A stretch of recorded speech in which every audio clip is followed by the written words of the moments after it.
जय गुरुदेव। पंचवर्णी दीपावली महापर्व का प्रारंभ धनत्रयोदशी अर्थात धनतेरस के पर्व के साथ हो जाता है। धनत्रयोदशी के दिन आरोग्य के देवता धन्वंतरी जी की जयंती मनाने की परंपरा है। जिस समय देव और दानव के द्वारा समुद्र मंथन किया गया, उस वक्त उसी समुद्र मंथन में से आरोग्य के देवता, देवताओं के चिकित्सक भगवान धन्वंतरी प्रकट हुए थे। हाथ में कलश लेकर के उनका प्राकट्य हुआ था।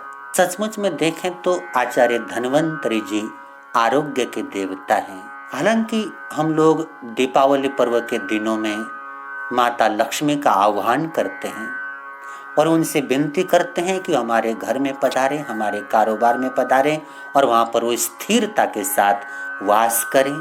किंतु ज्ञानियों ने कहा, माता लक्ष्मी का आह्वान करने से पूर्व भगवान धन्वंतरी जी की आराधना करनी चाहिए, क्योंकि धन के आने से पहले अगर मेरा स्वास्थ्य ठीक रहे, मेरा आरोग्य ठीक रहे, तो मैं धन का ठीक ठीक उपयोग कर सकूंगा। इसलिए माता लक्ष्मी का आह्वान करने से पूर्व रिद्धि सिद्धि के दाता भगवान श्री गणेश का आह्वान किया जाता है और भगवान धन्वंतरी का आह्वान किया जाता है। उनकी पूजा अर्चना की जाती है ताकि हमारा आरोग्य, हमारा स्वास्थ्य अच्छा रहे। भगवान धन्वंतरी जी हाथ में कलश लेकर के प्रकट हुए थे और उनकी जो प्रिय धातु है वो पीतल मानी गई है, तो पीतल का कलश लेकर के वो प्रकट हुए। इस नाते धनतेरस के दिन बर्तनों को खरीदना शुभ माना जाता है। और साथ साथ में ये भी संयोग की बात है कि माता लक्ष्मी का भी प्रादुर्भाव समुद्र मंथन के समय हुआ था और माता लक्ष्मी भी हाथ में कलश लेकर के प्रकट हुई थी। माता लक्ष्मी को जहाँ स्वर्ण प्रिय है, वहीं धन्वंतरी देव को पीतल प्रिय है। इसलिए धनतेरस के अवसर पर सोना, चांदी, पीतल आदि आदि बर्तन खरीदने की परंपरा हम लोगों के यहाँ पर है और माना जाता है कि धनत्रयोदशी को जो वस्तु खरीदी जाती है उसमें 13 गुना वृद्धि होने की संभावना रहती है। चाहे कुछ भी हो, आचार्य धन्वंतरी देव, उनका आशीर्वाद, उनकी कृपा जिसके ऊपर हो जाए उसका स्वास्थ्य अच्छा हो जाता है। कहावत है, पहलो सुख निरोगी काया। अगर मेरा शरीर स्वस्थ है, मेरा शरीर निरोगी है, तो मैं सबसे बड़ा सुखी हूँ। और मेरा स्वास्थ्य अगर गड़बड़ हो जाए तो बाकी संपदा कितनी ही मेरे पास क्यों न हो, उसका उपभोग मैं नहीं कर सकता। उसके साथ साथ माता लक्ष्मी का आह्वान तो हम लोग करें, लेकिन उससे पहले यमराज की पूजा अर्चना करने की भी हमारे यहाँ पर परंपरा है। और यमराज की पूजा अर्चना करने की आवश्यकता इसलिए है कि मैं लक्ष्मी का आह्वान करके धन का उपभोग कब करूंगा? जीवित रहूंगा तो करूंगा। अगर मैं जीवित न रहूं तो फिर कितना ही धन मेरे पास हो, उसका मेरे लिए कोई उपयोग नहीं हो सकता।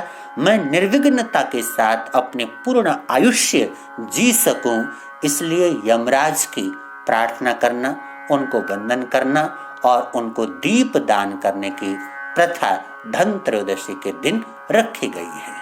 इसलिए माता लक्ष्मी का आह्वान करने से पूर्व धन्वंतरी देव की आराधना और यमराज की आराधना, ये दोनों काम अवश्य करने चाहिए। इसके साथ साथ कुबेर देव की भी पूजा आराधना करने की परंपरा मौजूद है, क्योंकि कुबेर धन के संरक्षक हैं। माता लक्ष्मी ने उनको धन की रक्षा करने की जिम्मेदारी दे रखी है, तो कुबेर देव की आराधना इसलिए की जाती है ताकि हमारे पास में जो संपत्ति है, जो धन है, उसकी सुरक्षा रहे और वो उसमें बरकत होती रहे। इसलिए कुबेर देव की आराधना करने की परंपरा है। साथ साथ में कुबेर देव को आसुरी प्रवृत्तियों का निवारण करने वाला भी माना गया है। अगर कुबेर देव की आराधना हम करते हैं तो हमारे भीतर में मानवीय प्रवृत्ति बढ़ेगी, दिव्य प्रवृत्तियां बढ़ेंगी, आसुरी प्रवृत्तियों के विकास की संभावना खत्म हो जाएगी। हम जानते हैं कि 4 वेद हैं और चारों वेदों के 4 उपवेद हैं। उन 4 उपवेदों में सबसे पहला जो उपवेद है वो है आयुर्वेद। आयुषः वेदः, आयु का वेद अर्थात आयु का ज्ञान प्राप्त करना, अपने जीवन के अंदर आयु से संबंधित समग्र विज्ञान को हासिल करने का उपाय आयुर्वेद के द्वारा किया जाता है। एक मान्यता यह भी है कि धनतेरस के दिन धनिया जरूर खरीदना चाहिए और धन त्रयोदशी के दिन हम लोग जो पूजा अर्चना करते हैं उस पूजा में चढ़ाया जाने वाला जो नैवेद्य है उस नैवेद्य में धनिया थोड़ा सा जरूर मिलाना चाहिए और साथ में धनिया के बीज खरीद के दीपावली के मौके पर पूजा स्थान में उनको रखने का विधान है और दीपावली के बाद उस धनिया को बो देना चाहिए। मान्यता है कि धनिया खरीदने से हमारे जीवन में भिन्न भिन्न प्रकार की खुशहाली आ जाती है और इसको अत्यंत शुभ फलदायी कार्य माना गया है। इसी प्रकार धनतेरस के दिन चांदी के बर्तन खरीदना, चांदी के सिक्के खरीदना, ये भी शुभ काम माना गया है। चांदी वस्तुतः चंद्रमा से संबंधित धातु है, शीतल है।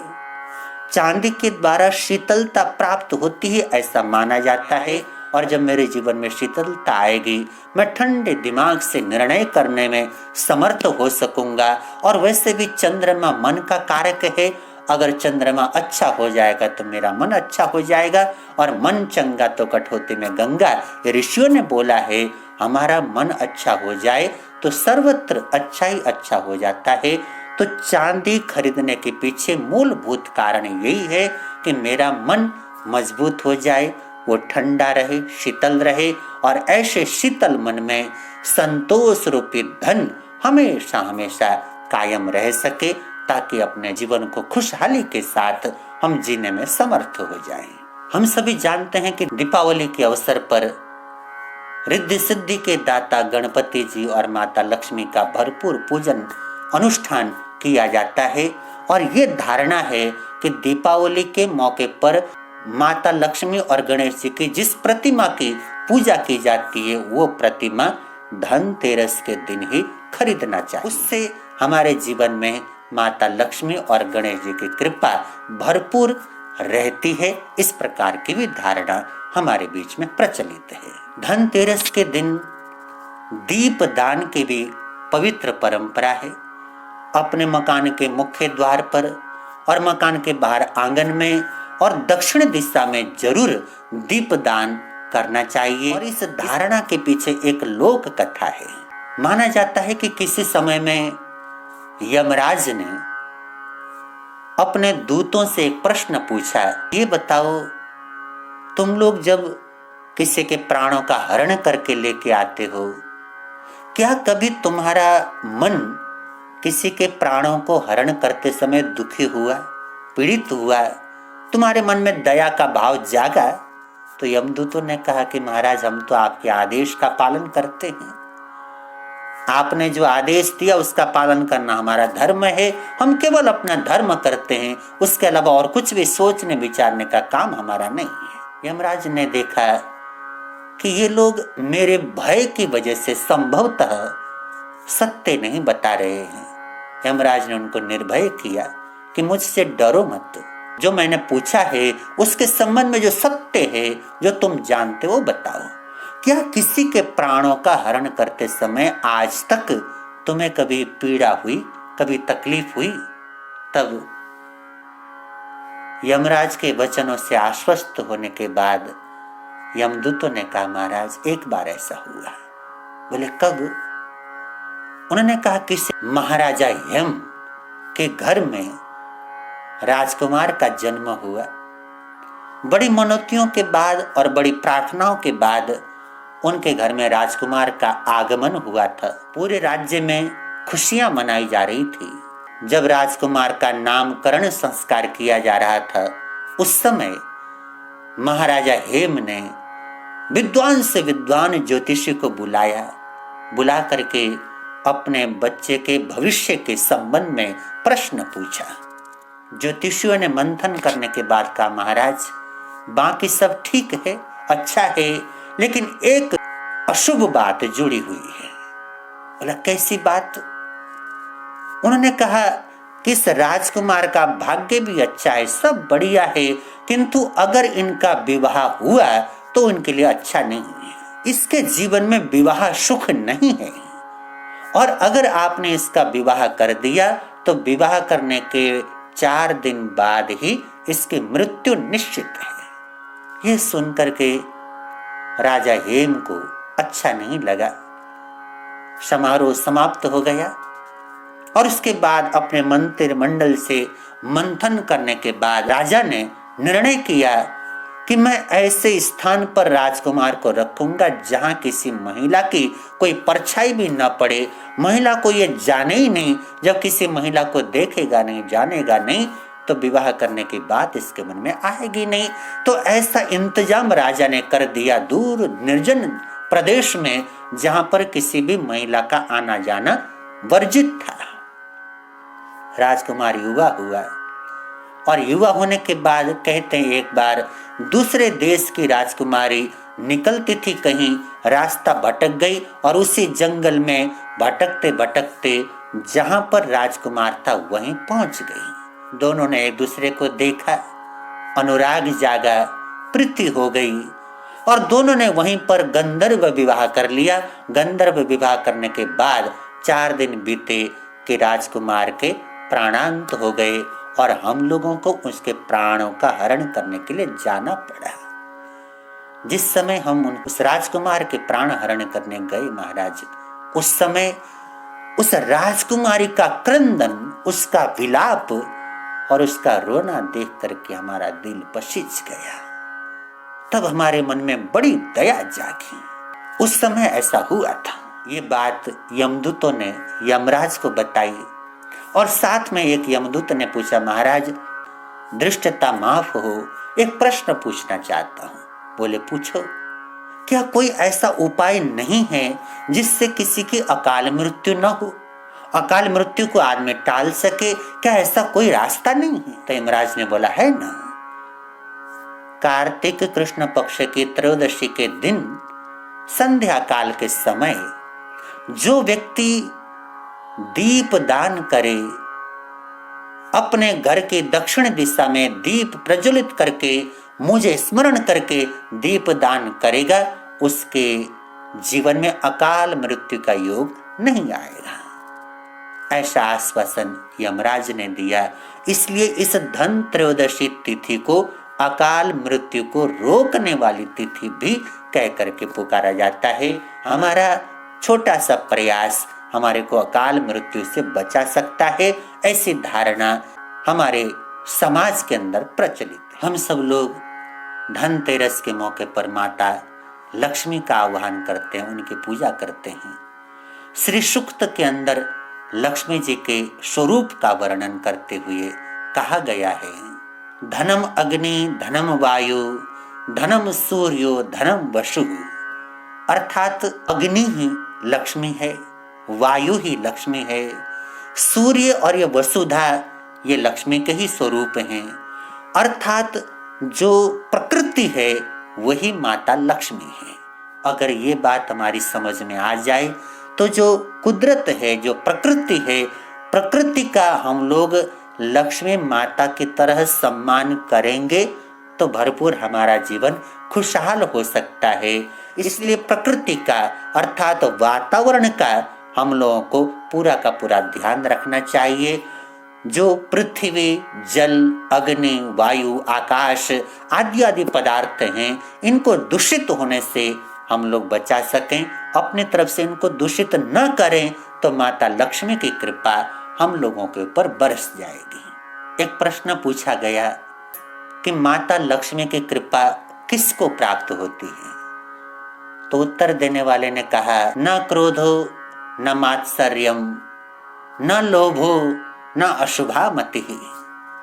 अर्थात जिस व्यक्ति के भीतर में क्रोध नहीं है, जिस व्यक्ति के भीतर मात्सर्य अर्थात ईर्ष्या नहीं है, और जिसके भीतर लोभ नहीं है और जिसकी मति अशुभ नहीं है, अशुद्ध नहीं है, ऐसे व्यक्ति के ऊपर माता लक्ष्मी की कृपा होती है। और आप सभी जानते हैं, माता लक्ष्मी ने एक किसान के ऊपर कृपा किया तो किसान के भंडार भर गए। माता लक्ष्मी हमारी बुद्धि को अच्छी करें, धन धान्य से आदमी को परिपूर्ण करें, तो उसके लिए हमें चाहिए कि हम क्रोध आदि बुराइयों से स्वयं को बचा करके रखें।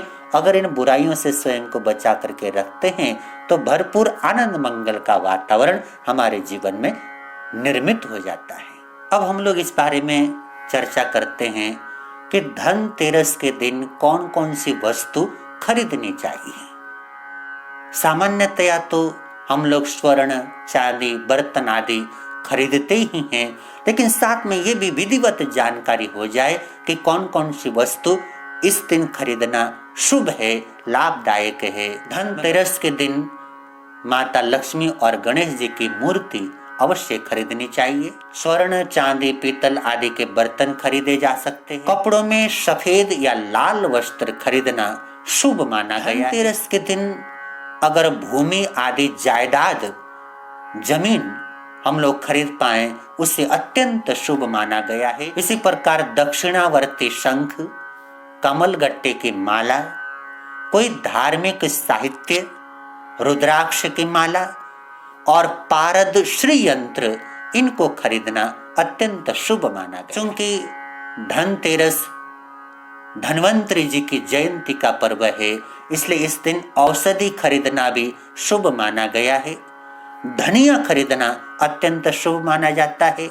साथ में झाड़ू खरीदना भी शुभ माना गया है। कहीं झाड़ू को लक्ष्मी का ही रूप माना गया है और झाड़ू खरीदने के बाद जब उस झाड़ू का आप उपयोग करना शुरू कर दें तो कभी भी उसको लिटा करके नहीं रखना चाहिए। वायव्य दिशा में खड़ी कर करके झाड़ू को रखें तो माता लक्ष्मी की कृपा आपके घर में बरस सकती है। और इसके साथ साथ नमक खरीदना, स्टील आदि के बर्तन खरीदना आदि आदि भी शुभ माना जाता है, किंतु लोहे के पदार्थ, लोहे के बर्तन, लोहे की चीजें खरीदना उसको शुभ नहीं माना जाता। और उसके साथ साथ बहुत सारे लोग वाहन भी खरीदा करते हैं। वाहन को खरीदा जा सकता है, घर में लाया जा सकता है, किंतु वाहन के लिए भुगतान धनतेरस के दिन नहीं करना चाहिए। या तो पहले कर लें या बाद में कर लें। तो ये कुछ धनतेरस के संबंध में जानकारियां हैं जिनको प्राप्त करके आप लाभ प्राप्त कर सकते हैं। आपके घर में, आपके परिवार में भरपूर माता लक्ष्मी की कृपा हो जाए, धन्वंतरी देव की कृपा हो जाए, यमराज की कृपा हो जाए और कुबेर देव की कृपा हो जाए। धन धान्य से आपका जीवन परिपूर्ण हो जाए। आरोग्य दो प्रकार का होता है, मानसिक आरोग्य और शारीरिक आरोग्य। शारीरिक आरोग्य को बनाने के लिए आप सब प्रयास करते हैं, मानसिक आरोग्य के लिए भी ध्यान करें, योगा करें, अपने मन को प्रसन्न रखें। जितना अपने मन को शांत रखेंगे, प्रसन्न रखेंगे, उतना ही हमारा मानसिक स्वास्थ्य अच्छा होगा। और मानसिक स्वास्थ्य अच्छा हुआ तो हमारा शरीर अच्छा होगा, वाणी अच्छी होगी, जीवन अच्छा हो जाएगा। इस दीपावली पर्व की आपको बहुत बहुत शुभकामनाएं, मंगल कामनाएं देता हूं। आपके परिवार में, आपके जीवन में चौतरफा उन्नति होती रहे। प्रभु परमात्मा भरपूर कृपा आपके ऊपर करते रहें। ऐसी सद्भावना, मंगल कामना के साथ इतने प्रेम से मेरे वचनों को सुना, उसके लिए कृतज्ञ हूँ। जय गुरुदेव। गुरुवर के हर वचन पर